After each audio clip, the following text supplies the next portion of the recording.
Welcome, everyone, and thank you for coming along to our talk today. We are very happy to see so many people in the audience because we spent a long time thinking about how we could make the title of our talk the most exciting and clickbaity title we could make it. And all we could come up with was pragmatic state management. Thank you for taking the time to come and see our talk. My name is Matt Sullivan. My name is Filip Hracek. We're both developer advocates on the Flutter team. Yes, and we're here today to talk about state management and a pragmatic approach to it in Flutter. So why are we here talking about state again? We were here last year talking about state. We've talked about state before. And really, what we want to do is take you through how an app typically gets developed. So usually, apps start off with a very sophisticated product design diagram to tell you how your app is laid out. And this is given to developers, and then the next thing that's expected is you build the app. And you may laugh, but that probably happens more than we'd like to admit.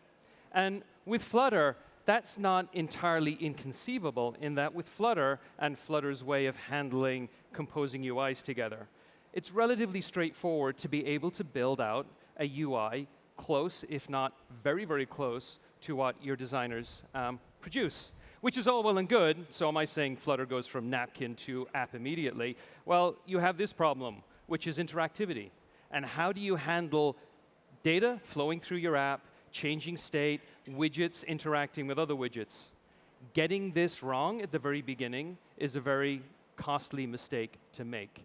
And so what we want to do is arm you with the tools that you need to be able to make an effective choice at the beginning. Click. There we go. So what are we going to talk about today? We're going to talk about what state management means when we talk about Flutter and why it's really, really important. We're going to give you a pragmatic means of managing your state, but we're going to take you through a journey first because we have been trying lots of different ways of handling state here at Google. We've tried several different approaches, and it's taken us a while to get to the point where we're at today. So we're going to give it a little backstory, and then we're going to go, and we're hopefully going to arm you with some tools to be able to do that. So what do we mean when we say pragmatic? We mean three things. Firstly, your code needs to be understandable and readable, but fundamentally, your UI and your app is going to evolve over time. How you manage state needs to evolve with it. It needs to be flexible and malleable so you don't end up with a spaghetti mess as you iterate on your UI. Testing is important.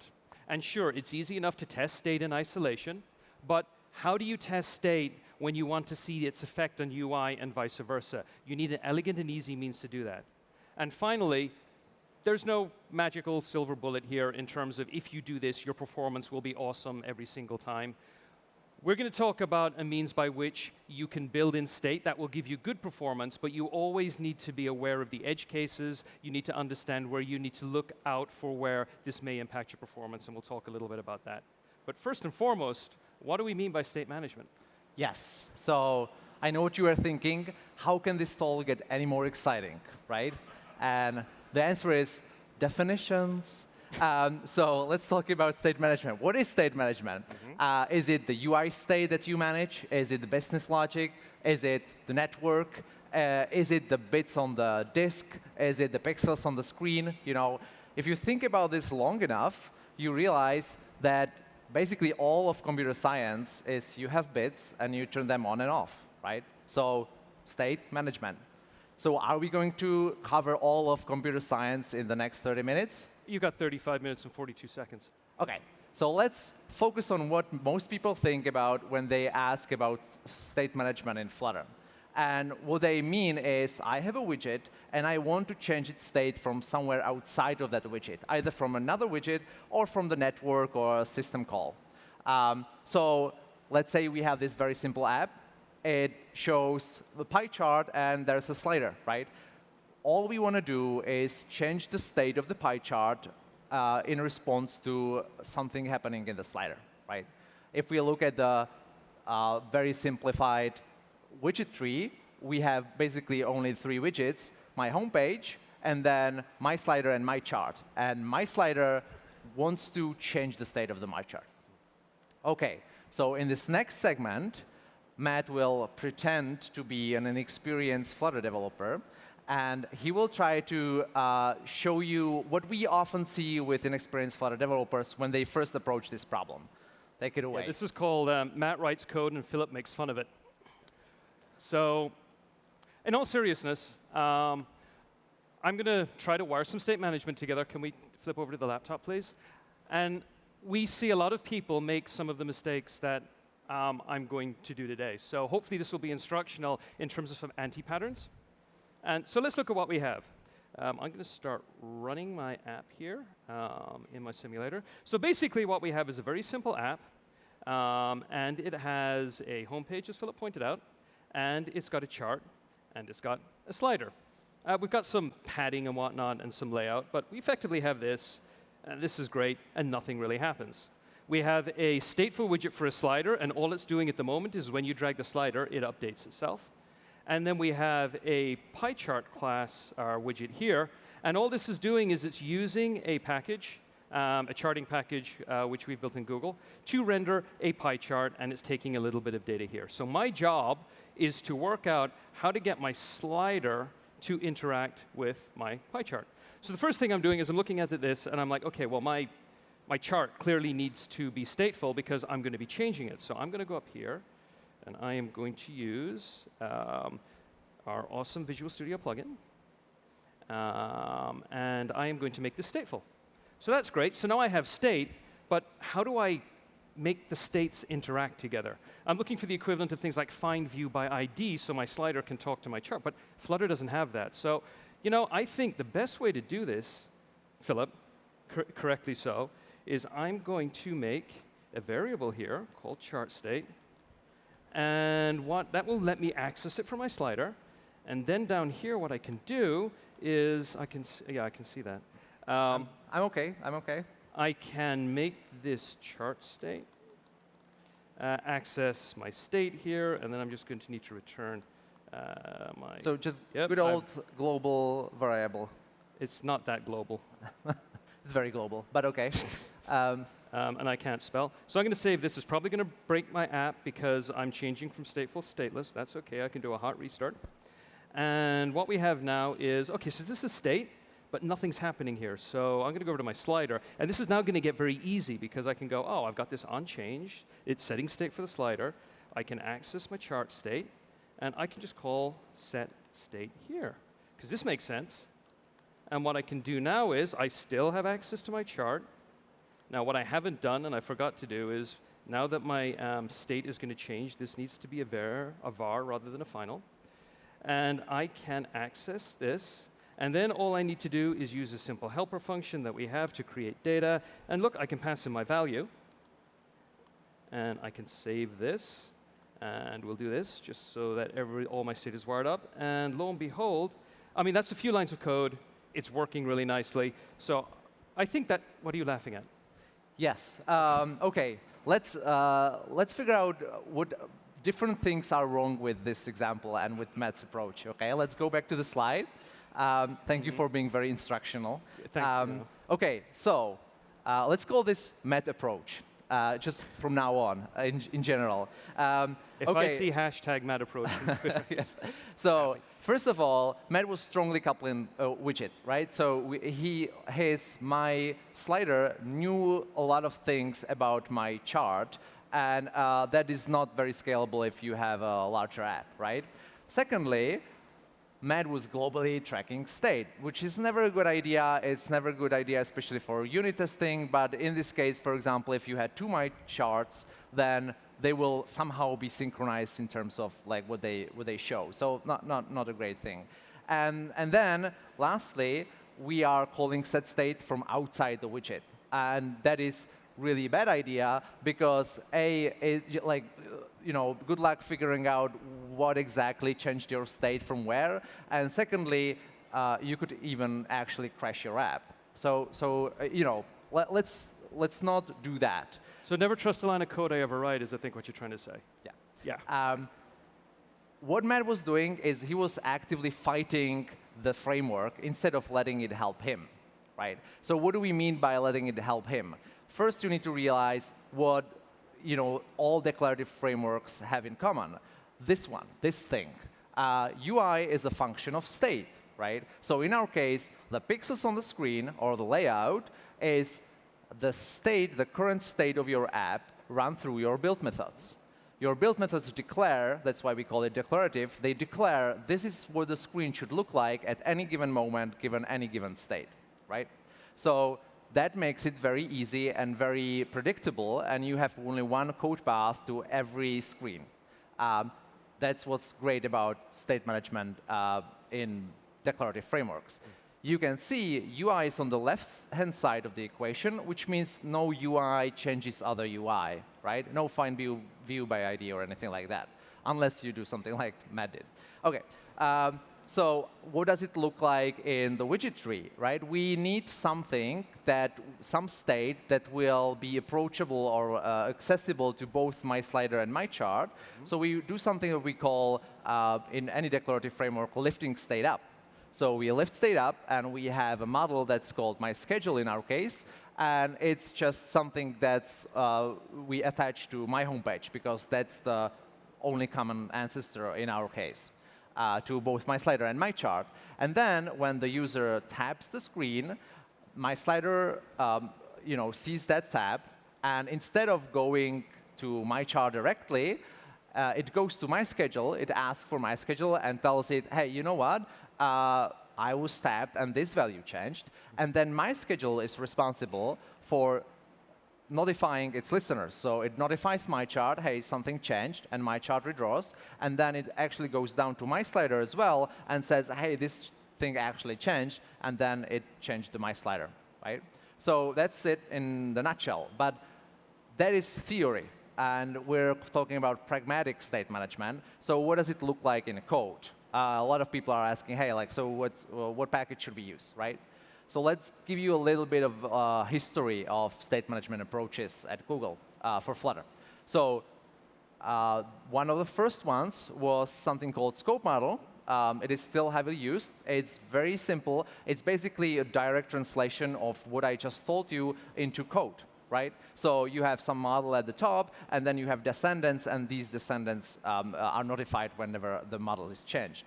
And it's great, and it's, as I said, it's still used, but it lacks some of the features that you would want from something like that. So we'll talk about the features that we would like to see during our talk, the rest of the talk. Another approach that we have is Block, which was created for AdWords, which is one of the more complicated apps out there. And it is great. It's based on RX, on streams. But we've heard loud and clear that for many people, this is either too complex for their need, or if they're just coming to Flutter and they try to find out about a new approach, they don't want to learn Flutter and also learn all of RX and streams and all of that, right? So there we were last year. Look at us, very young and naive. And by the way, good job on having the same shirt this year.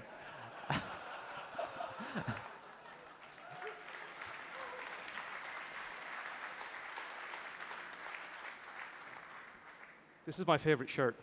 Yeah, I can tell. Yes. I do wash it in between conferences. Good, good. I have a new hat.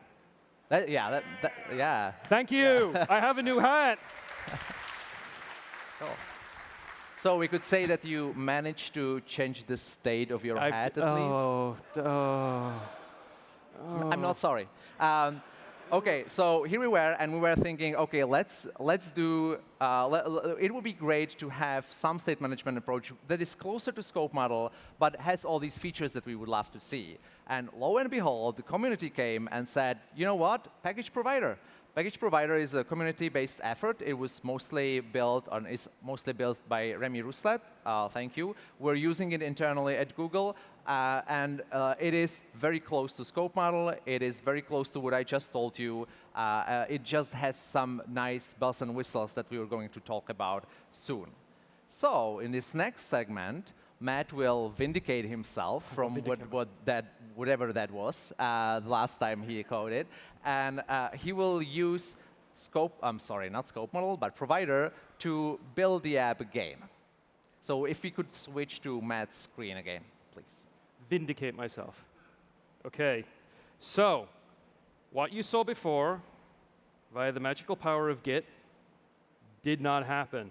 There we go. And I'm going to get this going again. So we're back to where we were 15 minutes ago with nothing wired up. So the first thing Filip talked about was like encapsulating your state and lifting it up. So the first thing we're going to need to do is encapsulate our state.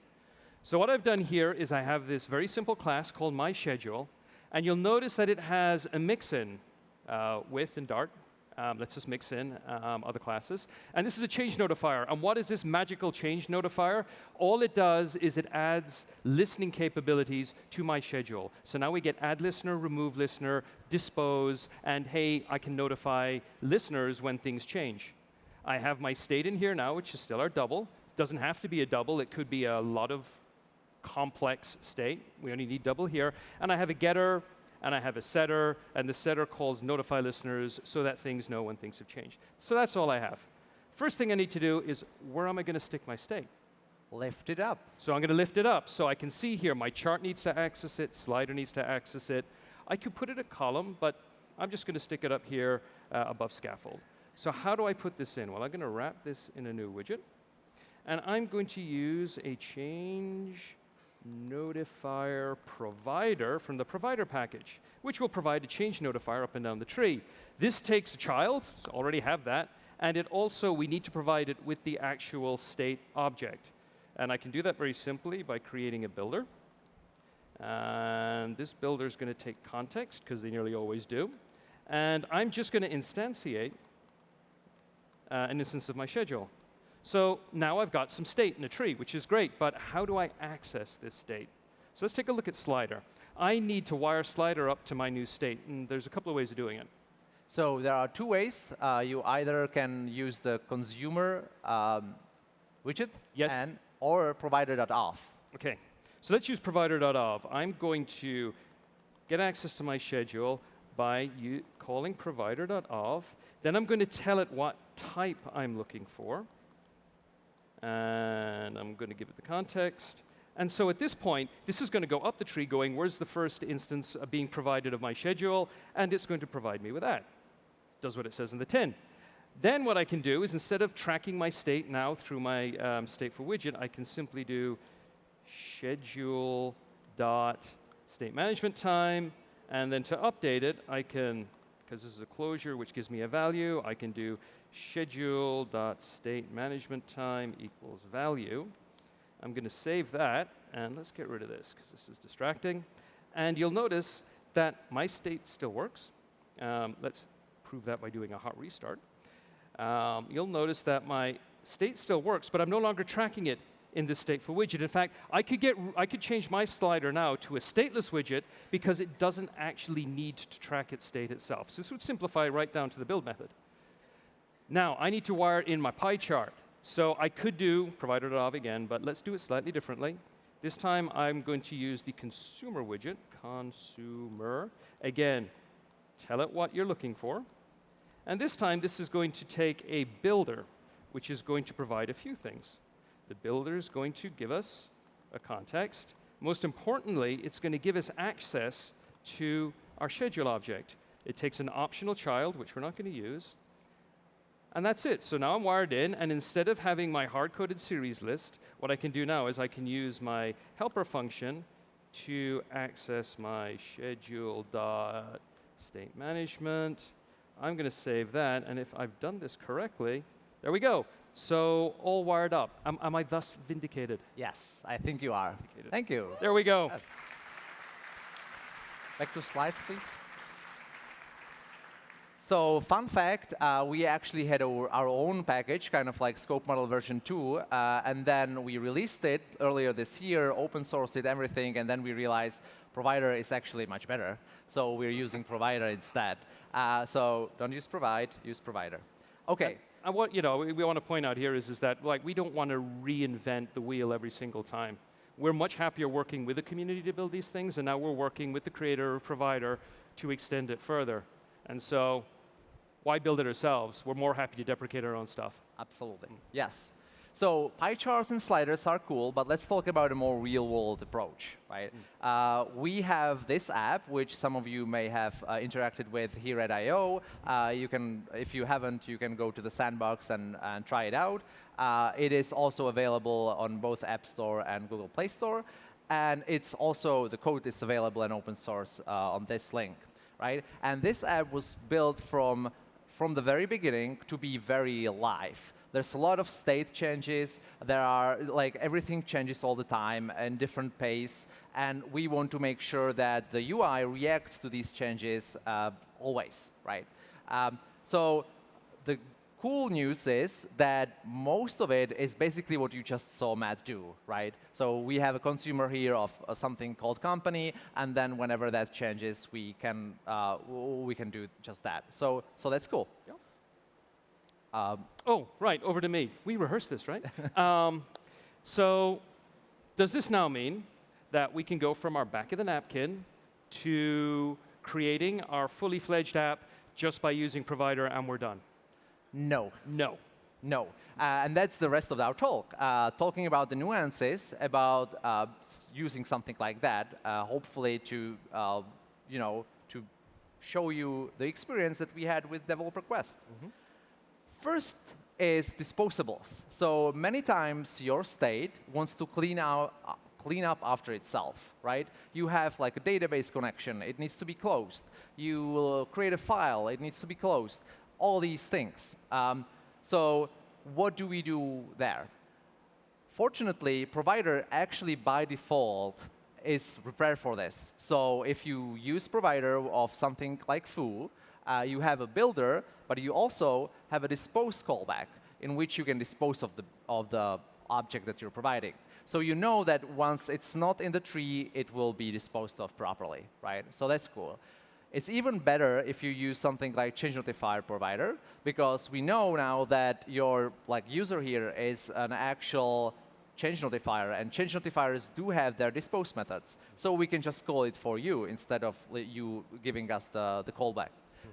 So that's what you saw Matt do, and he did not even need to think about it. It was just made automatically for him. So handling state is great, but you don't want to have a giant, big, single state class with tons of complex state in there. Typically, you're going to want to break your state up into different components, different classes, different objects in order to make it a little more fine-grained. The good news is that with Provider, you can do just that.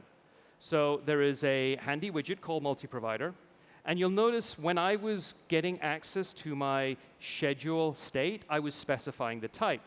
And you can create multiple providers for different types. And when you specify the type, it will search up the tree to find the appropriate type.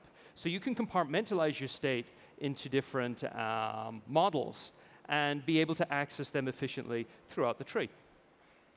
Sometimes you want to take a more fine-grained approach to listening to your model. For example, in Developer Quest, we have this screen, and this screen shows a list of characters, right? And the list itself can change, because we can add a character, for example, but also each of the characters can change. And we don't want to, for performance reasons, we don't want to rebuild the whole thing every time any of the character changes, right? So what we can do is what I call listening to parts. Here, for the whole screen, we're only listening to character pool. So all we do is whenever a character is added or removed, then we rebuild the whole grid view, right? That's OK.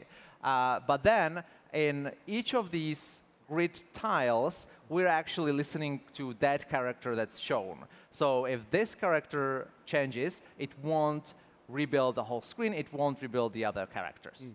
How does it look like in code? You realize that change notifiers can have other change notifiers in them, right? So here we have character pool, which is a change notifier. It has a list of characters. Those characters are change notifiers. And in your build method then, you first listen to character pool. That will not change very often because we're not actually adding or removing too many characters per frame or whatever. And then in each of the tiles, you get the character from the pool, and then you provide that character to the rest of the subtree.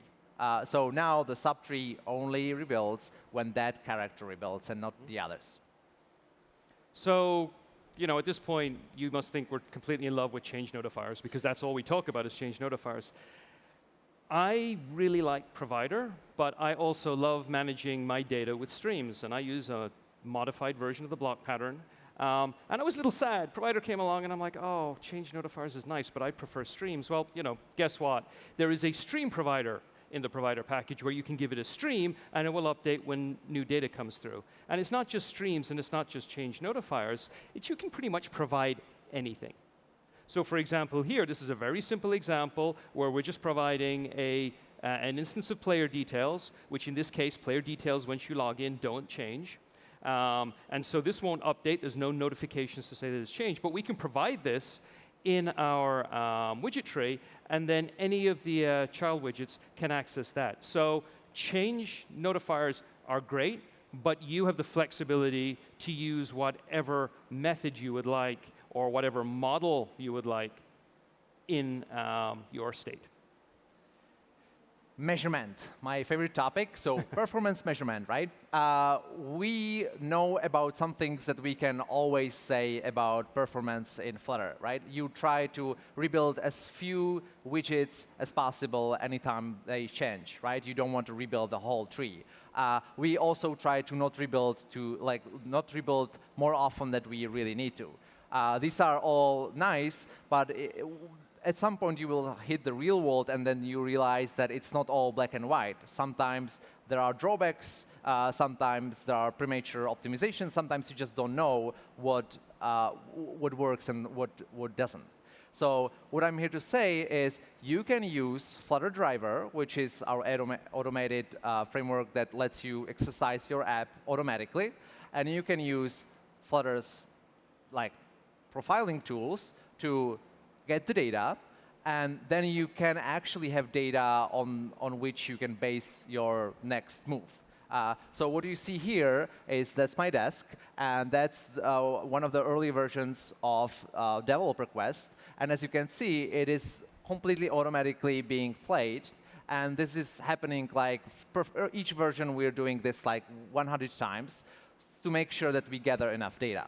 And what this allows you to do is that then if there's a decision before you and you're not so sure, like for example here, we have a setter which always notifies listeners. I know that the text is small, but you don't need to parse all of that. It's just, it's a very simple setter, not optimized. And then we have a hypothesis that this optimized thing will perform better. We think that in the setter, if you check whether or not you've actually changed the value and then don't notify listeners in that case, then it will improve the performance, right? But you don't know. There's a lot of new code that you need to maintain. There could be bugs in it. Do you really want to do this? Also, you're doing more work in the setter, so maybe that will offset any kind of the advantage that you will have from not notifying listeners too often, right? So you don't know, and you can either argue for hours about this, or you can measure it and see for yourself. So in this case, I'm happy to say it actually did optimize. So the optimized version, if you measure the CPU time taken by the full exercise, went down by, I think, something like 12%, and it is statistically significant, as you can see from the mustaches there. So that's cool, and now we don't need to argue about this anymore, and we can go on. What I'm trying to say here is not that do this. Many times we did something similar and then it did not have an effect and we just revert it, right? So you want to have some measurements, you want to be able to have data-driven decisions about it. If you want to know more about this, I just published an article called Performance Testing in Flutter Apps, and you can use your favorite search engine to search for it. Mm-hmm. So clearly, at this point, you're like, providers for me, I'm going to use provider everything. All my state is going to be provider-driven. Well, provider is great, but there are cases where you just want to keep things super simple. So for example, on the left here, we have our widget tree. And you can see we've had to lift our state up because we have multiple widgets in the subtree that are dependent on that state in order to render themselves correctly. And over on the right, we have a single widget that is the only widget on which is modified by this state. And this isn't an artificial example. You'll see examples of this everywhere. So for example, Flutter's animation framework requires that you track the state of the animation controllers and whatnot. And typically, they're encapsulated into a single widget. So in the case of this, why lift it up, provide it, and access it down when you can simply use a stateful widget to encapsulate the state and to encapsulate your UI in a single place? So rule of thumb, if you have to lift state up because multiple widgets need it, Provider is a great way of doing it, but don't use it needlessly when there's not much point and only a single widget requires it. Lastly, but not least, testing. So you want to test your app, obviously. The cool thing about Flutter is it comes with a headless testing framework, so you can test your widgets in the context of other widgets. And Provider is a widget, so you can do something like this. You can pump change notifier provider and then test that it works well with the rest of your code, with the rest of your widget tree, right? So that's one thing, and you should definitely do that because that provides you one kind of facet of testing. But it's also good to note that the change notifier or whatever you're providing is just a simple class. Change notifier does depend on Flutter, but only on change notifier class, which is like 100 lines of code with comments. So if you want to have a very contained unit test, then you can do that. Here we are having our character, which is a change notifier. We just make sure that upgrading a character actually increases its level. That's it. And it works, and it executes in milliseconds and not hundreds of milliseconds. Mm-hmm. So, to summarize, hopefully we've given you an indication of why it's very, very, very important to choose an appropriate means of managing state inside your app from day one. You want to get that right. You don't want to really mix and match. You want to nail that down so that your app, as it grows over time, will be maintainable and understandable. We've taken a journey through a bunch of different approaches, and we've landed on what we feel is a pragmatic approach. But scope model is still great, and for apps that maybe are not so sophisticated in terms of its state, it's a perfectly good approach. If you use Block and you love RX and streams, fantastic choice. You can have very fine-grained control. And there's a bunch of others out there. There's a really good implementation of Redux. There's multiple good implementations of Redux for Flutter. And if you're familiar and comfortable with the Redux pattern, then that is, again, a perfectly good choice. But make a choice and stick with it. And if you're new to Flutter or you're new to declarative frameworks and how to manage state, Provider is a really solid, good choice to make, which will hold you in good step as your app grows in complexity. So with that, we would like to say thank you very much and enjoy the rest of I/O.